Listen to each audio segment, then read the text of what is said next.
En lisant sur une enseigne, je m'aperçois que nous sommes à Pawinian. De nombreuses femmes vendent des victuailles de part et d'autre de la route.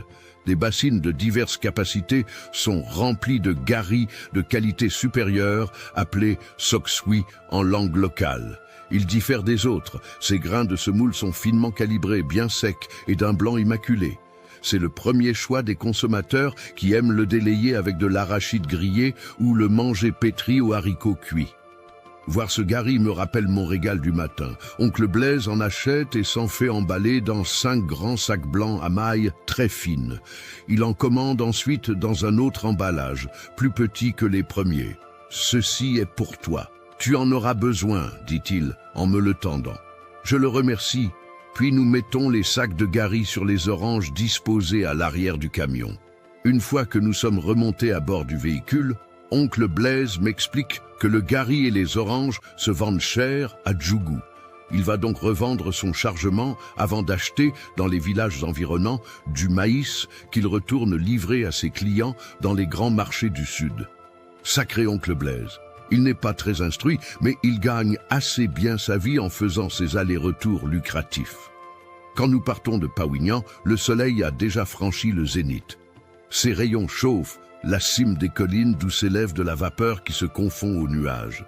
Je découvre un paysage magnifique avec sa végétation dense et sa flore diversifiée qui s'étend à perte de vue. Tout cela est nouveau pour moi. Je suis fasciné. C'est donc ainsi pour les rochers comme pour les humains. On en trouve de fins, on en trouve de gros, me dis-je.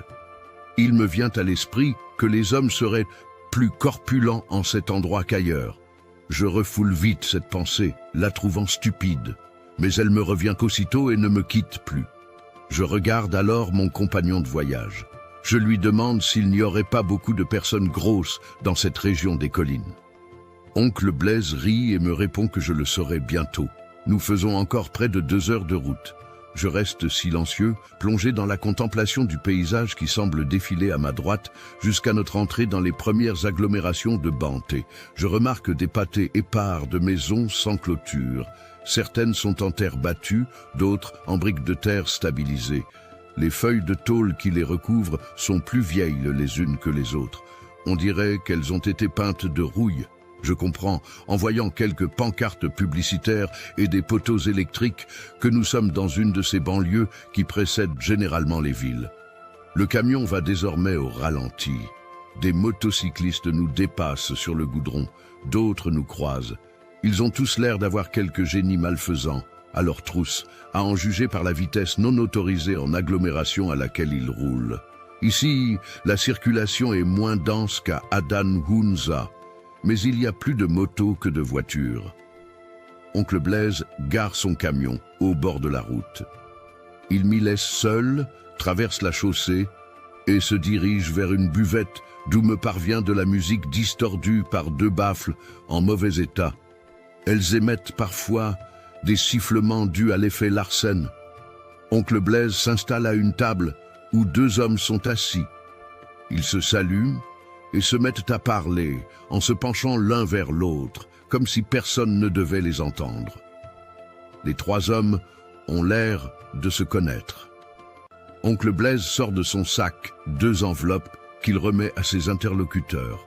Avant de se lever ensuite pour revenir vers moi, il se penche à nouveau vers eux. Ceux-ci me regardent instantanément, à la dérobée. À cette distance qui nous sépare, je ne vois pas distinctement leur visage. Au moment où Oncle Blaise prend congé d'eux, celui qui paraît le plus âgé appelle la serveuse du bistrot. Une jeune fille habillée d'une jupe trop courte et d'un décolleté plongeant qui découvre excessivement sa poitrine, jusqu'au haut de son abdomen. Elle tape la main de l'homme qui essaie de lui toucher les seins en payant l'addition et s'éloigne de lui. Mais ce dernier ne renonce pas à se faire plaisir. Il se lève et tente de rattraper la serveuse en boitant d'un pied. Oncle Blaise me distrait de cette scène qui commençait à m'amuser en ouvrant la portière de son camion. Il me demande où j'ai l'intention de m'établir avant de trouver un travail à faire. Je n'en ai en réalité pas la moindre idée. Je lui réponds sans réfléchir, chez le chef du village. Je crois qu'il saura m'aider. Il n'est pas évident que tu trouves une plantation ici. Tu vas devoir te renseigner pour te rendre dans un village proche où il y a des anacarderaies. Je me mordille la lèvre inférieure pour me punir d'avoir encore menti au gentil Blaise. Je n'ai pas la moindre intention de demander l'hospitalité au chef d'un village, ni de travailler dans une exploitation agricole. Je me montrerai lent à la tâche et m'attirerai les foudres du contremaître et les quolibets des autres tâcherons. Je voulais m'éloigner de mes camarades de ma ville natale et du pensionnat Toffa Huner. Maintenant que j'y suis parvenu, je laisse papa et la vie disposer de mon destin. Oncle Blaise prend mon sac de gari à l'arrière du camion pendant que j'en descends. Il me donne un billet de 5000 francs en me bénissant. Ému par tant de générosité, je demande au ciel de le récompenser au centuple. Je le regarde démarrer son camion et s'éloigner peu à peu. Je reste debout, à fixer l'horizon après qu'il a disparu, comme si je désirais le voir réapparaître. Me voici tout seul dans une ville que je ne connais pas. Depuis que je me suis enfui de la maison, je pense pour la première fois à mes études. J'aime bien étudier. Je n'envisage pas mon avenir en dehors de l'école. Mais pour l'instant, je veux obéir à cette intuition qui m'éloigne des personnes que j'ai toujours connues et qui m'asphyxient. Fuir au loin s'est imposé à moi comme un instinct de survie. Je poursuivrai bien mes études plus tard. Debout au bord de la route, le sac de gari posé au sol, je suis riche du billet de 5000 francs que je touche, de temps en temps, à travers mon pantalon, pour m'assurer qu'il est bien là. Je n'ai rien d'autre et je ne sais où loger. J'aurais dû demander à oncle Blaise de me mettre sous la protection de ces deux hommes qu'il vient de rencontrer. Ces derniers sont déjà sortis de la buvette et s'engagent sur une voie non bitumée, l'un ayant pris l'autre sur une moto. Je veux traverser aussitôt la route et prendre le même chemin qu'eux, dans l'espoir de les rattraper plus loin, quand ils se seront éventuellement arrêtés. Mais quelques taxis passent à vive allure et je dois attendre. J'imagine un d'eux déraper et m'emporter dans sa fougue. Je ne me sens plus en sécurité, debout là. Dans un effort dont je n'ai pas l'habitude, je charge mon sac de gari sur ma tête. Il n'est pas si lourd et je fais vite de traverser la route dès que je le peux. Quelques mètres plus loin, j'arrive à un carrefour où le chemin se divise en deux. Je recours à un tirage au sort pour savoir lequel choisir. Le hasard tombe sur celui de droite. Quoique la journée soit bien avancée, le brouillard réduit la visibilité à l'horizon. Il y en a plus ici qu'à tous ces endroits que je viens de traverser.